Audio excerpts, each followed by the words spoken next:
आज के इस वीडियो में हम लोग देखने वाले हैं कि ब्लड क्लॉटिंग कैसे होता है। ठीक है, ब्लड क्लॉटिंग का मतलब होता है ब्लड का क्लॉट होना, और क्लॉट होना मतलब होता है ब्लड का थक्का बनना।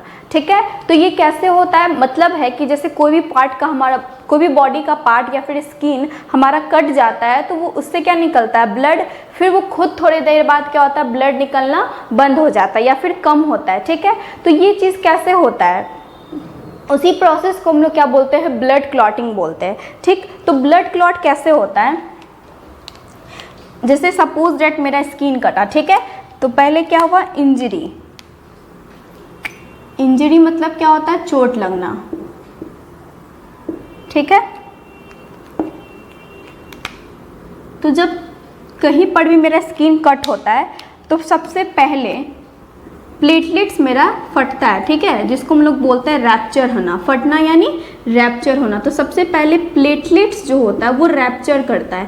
प्लेटलेट्स क्या है, जब हम ब्लड का कॉम्पोजिशन बताए थे तब उस टाइम बताए थे कि ब्लड में करप्सल्स पार्ट होता है जिसमें आरबीसी, डब्ल्यूबीसी और ब्लड प्लेटलेट्स होता है। ठीक है, तो ये ब्लड प्लेटलेट्स है। तो जब कोई पार्ट, जैसे सपोज दैट यहाँ स्किन मेरा कट गया, ठीक है, तो यहाँ पे सबसे पहले जो फटेगा वो है प्लेटलेट्स। जैसे ये प्लेटलेट्स रैप्चर करता है यानी फटता है, तब ये रिलीज करता है, रिलीज थ्रोम्बोप्लास्टिन, ये रिलीज करता है। ठीक है, थ्रोम्बोप्लास्टिन। ठीक है, ये क्या रिलीज करता है, थ्रोम्बोप्लास्टिन रिलीज करता है। ठीक, फिर ये थ्रोम्बोप्लास्टिन जो है वो कैल्शियम के प्रेजेंस में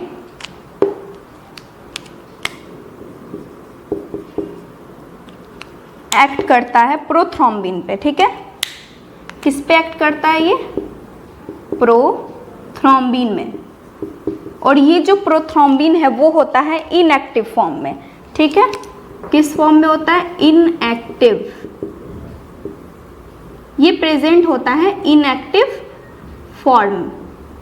ठीक है, तो जब थ्रोम्बोप्लास्टिन प्रोथ्रोम्बिन पे एक्ट करता है तब ये कन्वर्ट हो जाता है थ्रोम्बिन में। फिर ये प्रोथ्रोम्बिन किस में बदल जाता है, थ्रोम्बिन, जो इसका एक्टिव स्टेज होता है। ठीक है, एक्टिव फॉर्म होता है, बोल सकते हैं। प्रोथ्रोम्बिन जो होता है वो क्या होता है, एक्टिव फॉर्म होता है। तो ये किस में कन्वर्ट हो गया, थ्रोम्बिन में। फिर ये थ्रोम्बिन जो है वो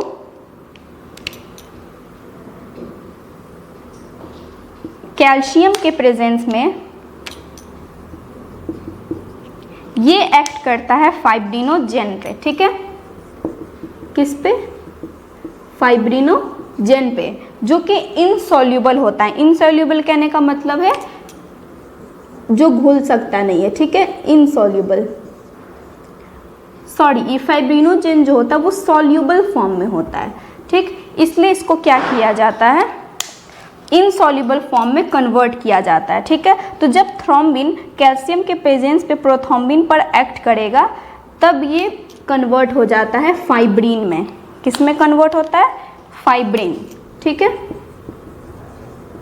जो कि क्या होता है, इनसॉल्युबल पार्ट होता है।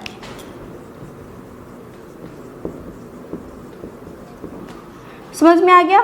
तो फिर ये इस तरह से जो फाइब्रिन है मेरा, यही फाइब्रिन जो होता है वो क्लॉट हो जाता है। ठीक है,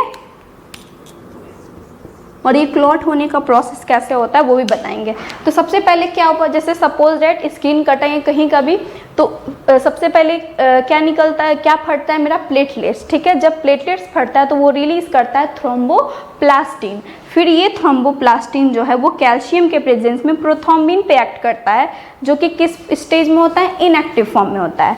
तब ये प्रोथ्रोम्बिन जो है वो किस में कन्वर्ट हो जाता है, थ्रोम्बिन में। ठीक है, जो कि क्या होता है, इसका एक्टिव फॉर्म होता है। फिर ये थ्रोम्बिन जो है वो कैल्शियम के प्रेजेंस में एक्ट करता है फाइब्रिनोजेन पे, तब ये फाइब्रिनोजेन वो किस में कन्वर्ट हो जाता है, फाइब्रिन में। अब इसके बाद कैसे ये क्लॉट होता है, तो जैसे ये किस में कन्वर्ट हुआ, फाइब्रिन में। ठीक है, तो फिर ये फाइब्रिन जो है ये धीरे धीरे क्या फाइबर बनाएगा। ठीक है, फाइबर मतलब सपोज डैट कि मेरा पार्ट, जैसे ये पार्ट मेरा इंजर्ड हुआ, ठीक है, जैसे यहाँ पे कटा, ठीक, तो यहाँ पे फाइब्रिन यानी फाइबर्स, तो इसमें धीरे धीरे अब क्या होगा, फाइबर्स बनना स्टार्ट हो जाता है, ठीक है, ठीक। तो इस तरह से, तो सपोज दैट जैसे इसी जगह पे 2-3 बार आके ये क्रॉस किया, तो यहाँ पे क्या बना लिया, मतलब यहाँ पे ये बनाता है क्लॉट, ठीक है, तो इस तरह से ये क्या हो जाता है, क्लॉट हो जाता है, ठीक, यानी जिसको हम लोग बोलते हैं थक्का बनना। तो इस वजह से ये क्या हो जाएगा, ये क्लॉट कर गया और मेरा ब्लड जो है वो निकलना क्या हो जाता है, बंद हो जाता है इस तरह से, ठीक है। तो इसी प्रोसेस को हम लोग बोलते हैं ब्लड क्लॉटिंग होना।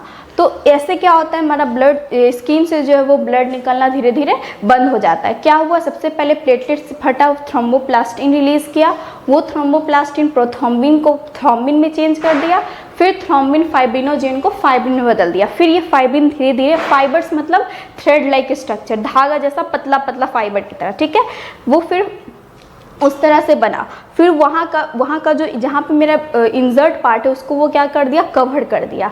फिर थोड़ी देर बाद वो क्लॉट हो जाता है, यानी थक्का बन जाता है और वहाँ से ब्लड निकलना बंद हो जाता है। फिर थोड़े दिन के बाद पूरा यहाँ का स्किन जो है पूरा ड्राई होने के बाद वो रिपेयर्ड हो जाता है और वहाँ पे फिर से एक न्यू सेल आ जाता है, ठीक है। तो इस तरह से यानी ये सारे जो है थ्रोम्बिन्स वगैरह, प्रोथ्रोम्बिन, ये सब प्रोटीन है, ठीक है, जो कि किस में हेल्प करता है, ब्लड क्लॉटिंग में हेल्प कर रहा है, ठीक। और ये प्रोथ्रोम्बिन को बनाने के लिए विटामिन के जो है वो सबसे नेसेसरी होता है, ठीक है। विटामिन के is necessary for formation of prothrombin, ठीक है। तो इस चीज़ को हमको क्या करना है, याद करके रखना है कि विटामिन के जो होता है वो प्रोथ्रोम्बिन के फॉर्मेशन में हेल्प करता है। तो इसके लिए यानी कि ब्लड क्लॉटिंग के लिए विटामिन के का होना जरूरी है। इसलिए अगर ब्लड जब निकलता है तो किसी किसी का रुकता नहीं है जल्दी, तो उसका मतलब है कि उसके अंदर ब्लड विटामिन के का क्या है, कमी है, जिसके कारण उसका ब्लड जो है वो जल्दी से रुक नहीं पा रहा है, ठीक है। तो इस तरह से हम क्या देख लिए, ब्लड क्लॉटिंग।